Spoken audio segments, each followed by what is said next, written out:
রক্ত ভেজা শরীর, কান্নার আকুতি আর ওপাশ থেকে ভেসে আসা অমানসিক চিৎকার। ইমো ও হোয়াটসঅ্যাপের এই বার্তাগুলো কুমিল্লার ৬ পরিবারকে কুড়ে খাচ্ছে প্রতি মুহূর্তে। ইতালির লোভ দেখিয়ে ৬ তরুণকে লিবিয়ার ভয়াল জিম্মিখানায় বিক্রি করে দিয়েছে দালাল চক্র। হুমকি দিয়ে চাওয়া হচ্ছে ১.৫ কোটি টাকা। প্রকাশ্যেই ঘুরে বেড়াচ্ছে চক্রের সদস্যরা, অথচ বন্দী তরুণেরা ধুঁকছেন মৃত্যুর মুখে। টাকার লাই খালি কইতেছে ২৭ লাখ টাকা দিবি, না দিলে তোর হোলা গেলিম। তোরা ২৭ লাখ টাকা হারাবি, আমরা যে মুহূর্তে কইম আমরা লম্বর দিম, এই লম্বরে তোরা আমাকে টাকা ভাড়া দিবি। তখন আমরা কইছি দেন দেন বাবা ইয়ো আমরা আল্লাহর দোয়াই দি কই আর উত্তরে না আর উত্তর জানবি কে দেন। আমরা টাকা জোগাড় করি, আঙ্গ গরবিন্ডা আছে কুদ্দুর ৩ ডিসিম, এই ৩ ডিসিম বেশি তো আমরা আনাগোলা টিয়া জোগাড় করিম। কয় ওই কত টাকা জোগাইছ, বগরে কয় কত টাকা জোগাইছ, কত টাকা জোগাইছ তাড়াতাড়ি ক। তখন বউ কইতে আছে কইতে ১০-১২ দিন গেছে কই, খালি কয় না টিয়া তো জোগাড় নাই, কোথায় দিম। বিদেশে গিয়ে ভাগ্য পরিবর্তনের স্বপ্নকে পুঁজি বানিয়েছে মানব পাচারকারী চক্র।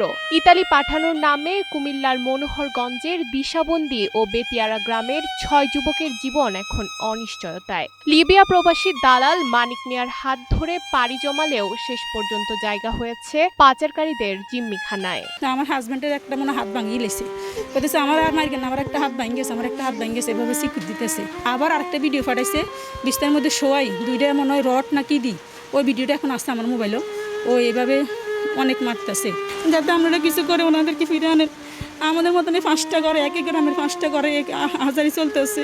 শাহাদাত, মানিকুল, সোহেল, তাজ, ফয়সাল ও মেহেদি, এই ৬ যুবকের স্বজনদের দাবি ইতালির কথায় 18 থেকে 20 লাখ টাকা করে ঢালা হয়েছিল দালালের পকেটে, অথচ তাদের উপর দিনরাত চালানো হচ্ছে পাশবিক নির্যাতন। সে অমানসিক নির্যাতনের অডিও ভিডিও ইমো ও হোয়াটসঅ্যাপে পাঠিয়ে পরিবারগুলোর কাছে চাওয়া হচ্ছে মুক্তিপণ। বাবা আমাদের বাঁচান, আমাদের ড্রাইভারে আনি বেশি মালিকে আমার বেশি গেলেছে দালালের কাছে, মাফিয়ার কাছে বেশি গেলেছে কথা করছে, সাথে সাথে তোর বাবা ঘুরি হচ্ছে, মা ঘুরি হচ্ছে, মরে যায় কি উঠে সুখা আজ মরা বাড়ি মরা করবো তো সুখে মরে যেতেছি। এক এক ভিডিও হারা বাবা জীবন বিকে দেন, বাবা বাদ দেন। পরিবারগুলো জানাচ্ছে ৬ তরুণের জীবনের বিনিময়ে মোট ১.৫ কোটি টাকা দাবি করছে পাচারকারীরা। টাকা পৌঁছাতে দেরি হলেই বাড়ছে নির্যাতনের মাত্রা। অভিযুক্ত দালাল মানিক ও তার স্থানীয় সহযোগীরা এখন আত্মগোপনে। অভিযোগ পেলে যথাযথ ব্যবস্থা নেওয়ার কথা জানিয়েছে পুলিশ। তারা আমাদের কাছে কোনো লিখিত অভিযোগ দেয়নি, আমরা লিখিত অভিযোগ পেলে তদন্ত সাপেক্ষে আইনানুগ ব্যবস্থা গ্রহণ করব।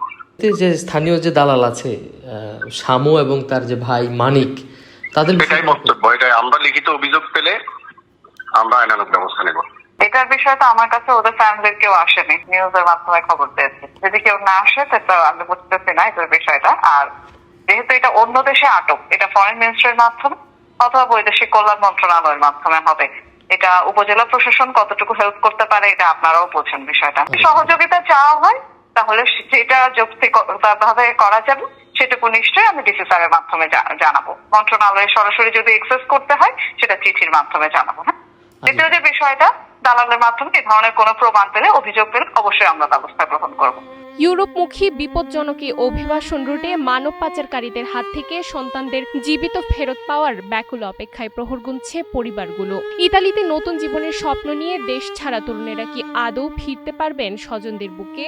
সে প্রশ্নের উত্তর এখনো অনিশ্চিত। নুসরাত তালবিয়া, সময়ের আলো।